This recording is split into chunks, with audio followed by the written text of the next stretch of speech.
because, you're trying to rule out the worst possible scenario. But I was talking with a PA that works in the orthopedics, and she was saying that kind of coming out of the pandemic, she's very timely, but now coming out of the pandemic, you haven't seen people as much, and people are kind of excited, and you're kind of catching up, and the conversations are, it's kind of like this, a little bit more social to, catch up with someone, and she's getting a little bit behind, and it's kind of giving her anxiety because, it's not like her to feel like she needs to cut the conversation off or, ask less open-ended questions, which I'm also learning that you learn that in PA school to ask open-ended questions, but in the emergency department, like that just does not work. Right. And so I'm curious to just now learn it. It's like I'm saying it, but I don't quite get it. I know. That's so true. I think it's one of those things that you'll just, as you go through rotations, anybody, even myself, like you'll just have to learn, like, when will you have more time? When can you just kind of connect with somebody and let them talk? And when do you have to, like you said, just rule out the worst possible diagnosis and kind of check off the boxes and make sure that they're, stable rather than just chatting. And it's really hard, especially with people who are empathetic, like, we're chatty, we like to talk to people. It's hard to just, say, sorry, I gotta go, but. I had this moment where a homeless lady, two of them were in the emergency department, and I found myself thinking, oh my gosh, how am I not going to say, what else can I do to help you? Like giving them like money for food, or, it's just like, and you can't do that. Right. I know. But your mind races, and it's a distraction for me. So I'll have to work on that. But yeah, I just love shadowing it. It just like helps you understand all the moving parts. Yeah, put everything into perspective, get other people's ideas of what, works for them. I know, I agree.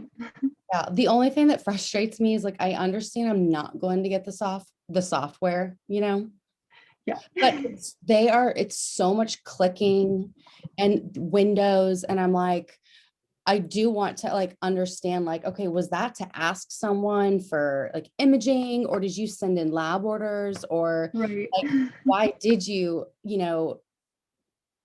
rule out, anything? I don't know. It's just, right. sometimes it's like, but do you kind of feel like you're getting better with that?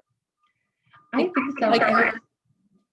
Yeah, that's what they're pushing us towards, is understanding the why, not just clicking buttons. Which, you're not doing that once you're actually in practice, but you kind of have this endless, they always say you have this like endless array of things that you can order. You have to think about what is going to benefit the patient right now, what might you want to know down the road. And I think it's one of those things that's just going to take a lot of practice, and it's a lot of location specific things.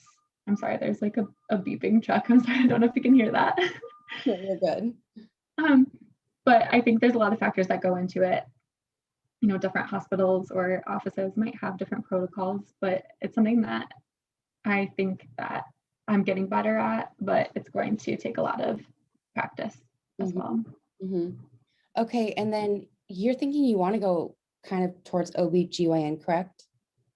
Yeah, it's up there. That's been my big interest. I'm really trying to keep my options open. Like I said, that's one big reason why PA for me, but that's a big interest of mine for sure.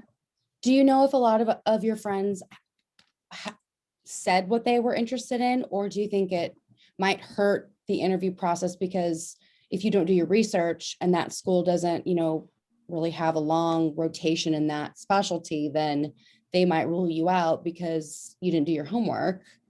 Right. Yeah, that's a good question. I don't think I ever brought up the specialty I wanted to go into in any of my interviews. I don't think it was ever explicitly asked of me.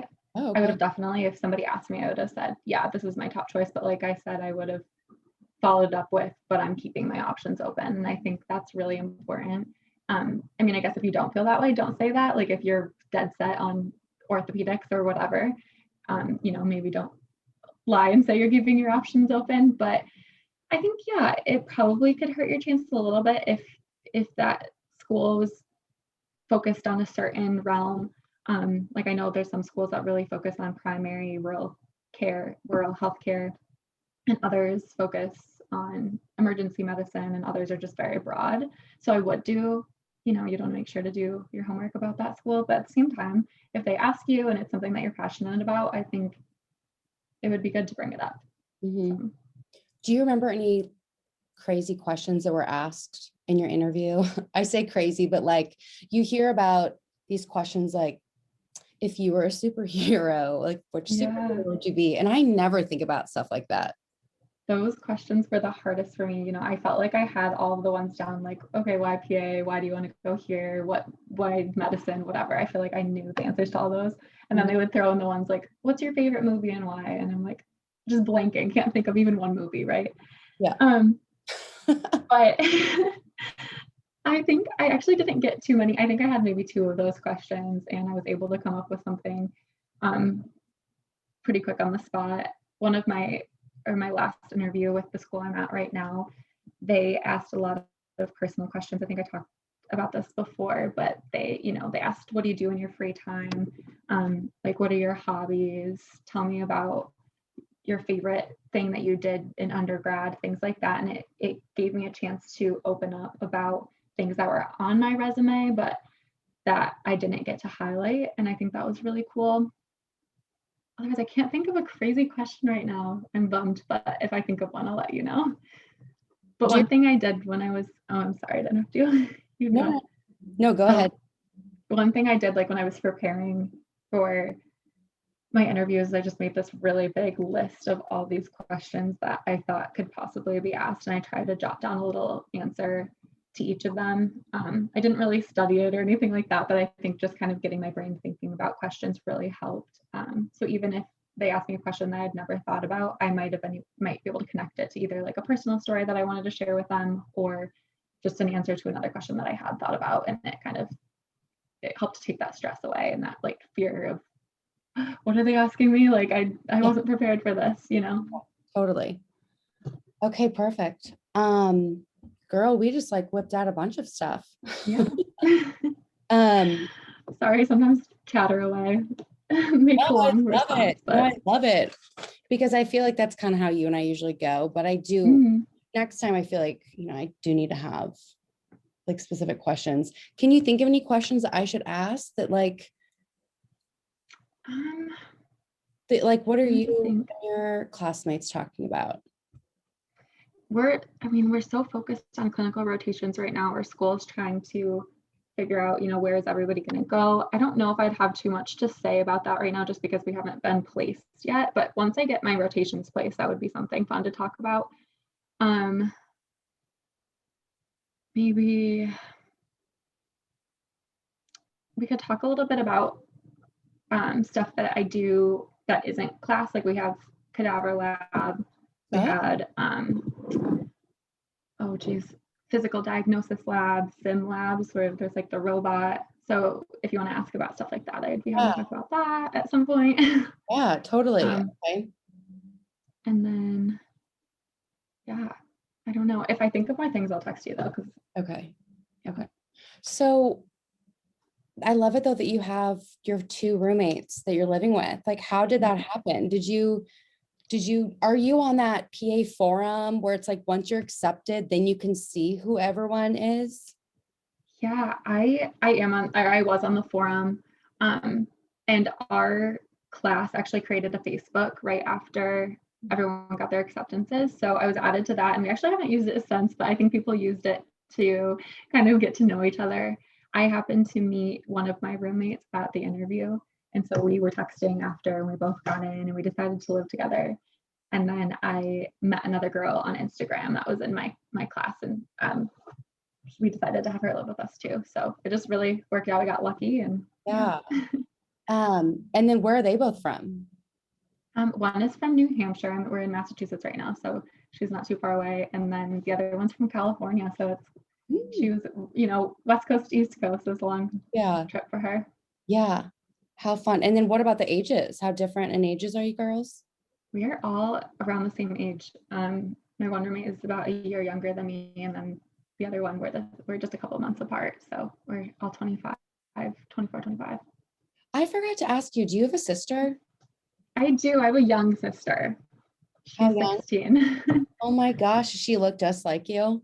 We do look alike. She'll try to deny it just because she likes to be her own person, but at times we definitely look alike. Take a picture. I want to see what she looks like. This won't be on the, I won't post anywhere. Yes, I'm like, I can send send me you a a picture. Oh my gosh, she's driving.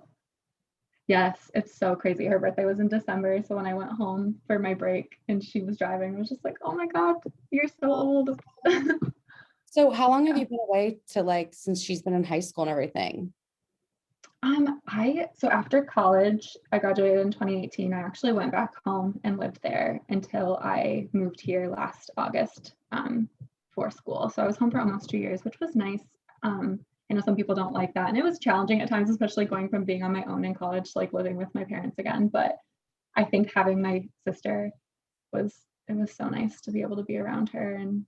And sometimes that age difference is kind of fun because it's so fun. it makes you kind of just stop being so adult-like or hard on yourself and just humble yourself, have a little bit more fun. Yeah, exactly. With my nephews, even though they're super young, they bring out this major immature side of me, and it's so much fun. It is. It's so nice. I'm sad I have 2 new nieces, twins, and I haven't met them yet. I think almost 2 months old, a little over 2. Oh my gosh, baby. I know. Have you met any boys or anything? I have a boyfriend of 6 years actually, and he lives around here. So we're finally in the same city, which is so nice. Oh my gosh, how come he lives around there? His family's from north of Boston, and we went to school together and to undergrad. That's where we met. And after school, he moved to Dallas, so we were long distance for a little while, and then he moved back when I got accepted here. He moved back to Boston, so now we're in the same city, which is so nice. Girl, oh my God. I know. That's so awesome. I bet that gives a lot of just because if I wanted to go to Arizona, the AT still, my sister lives out there. That's where my nieces are. Okay. But if I didn't have her out there, I don't know if I would have the guts to move. I know. There and not hard. Anyone. Ooh. Yeah. I was stressed even knowing him and knowing that I was moving in with a girl I'd already met. It's still a little stressful, but yeah. I feel like you just meet people in your class so fast and form those relationships, and it really helps. Everyone's going through the same thing, and you just have to be that support system for each other, which is really neat. Yeah, I love that. Okay. Should I let you go? You're probably.